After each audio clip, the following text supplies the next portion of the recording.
பெயர் ஜி. அம்பிகா. 5ஆம் வகுப்பை படிக்கின்றேன். அரசு உதவி பெறும் தொடக்கப்பள்ளி சேப்புதூர், திருவிடைமருதூர் வட்டம், தஞ்சாவூர் மாவட்டம். நான் இன்று பேசும் தலைப்பே கர்ம வீரர் காமராஜர். நான் கண்ணென போற்றும் கவித்தமிழே, நான் உயிரென போற்றும் உயிர் தமிழே, முத்தான வார்த்தைகளால் என்னை முழுகடிக்கும் முத்தமிழே, என் தாய் போற்றி வந்த தாய்மொழிக்காக தமிழ் மொழியை வணங்கி அவையோர் அனைவருக்கும் என் அன்பு வணக்கத்தை தெரிவித்துக் கொள்கிறேன். விருதுநகரின் வீரர், படிக்காத மேதை, பகுத்தறிய பகலவன், எளிமையில் தலைவன், மதிய உணவளித்த மகான், தலைப்படியா கரங்களுக்கு சொந்தக்காரன், கர்ம வீரர் காமராஜர் அவர்களை பற்றி இங்கு பேச வந்துள்ளேன். காமராஜர் அவர்கள் 1903ஆம் ஆண்டு ஜூலை 15ஆம் நாள் விருதுநகர் மாவட்டத்தில் பிறந்தார்.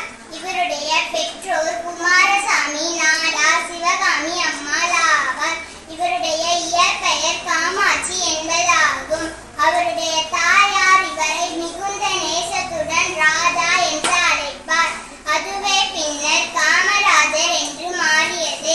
காமராஜர் தனது ஆரம்ப கல்வியை தனது ஊரிலேயே தொடங்கினார்.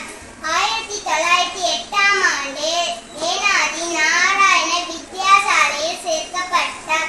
பின்னர் அடுத்த வருடமே விருதுப்பட்டியில் உள்ள சத்திரைய வித்யாசாலையில் சேர்க்கப்பட்டார். 6 வயதில் இருக்கும் பொழுது தந்தை இறந்ததன் காரணமாக படிப்பை தொடர முடியாத காமராஜர் தன்னுடைய மாமாவின் துணிக்கடையில் வேலைக்கு சேர்ந்தார். சிறு வயதில் சுதந்திர போராட்ட தலைவர்களின் பேச்சுக்களால் கவரப்பட்ட காமராஜர் காங்கிரஸ் கட்சியின் முதன்மை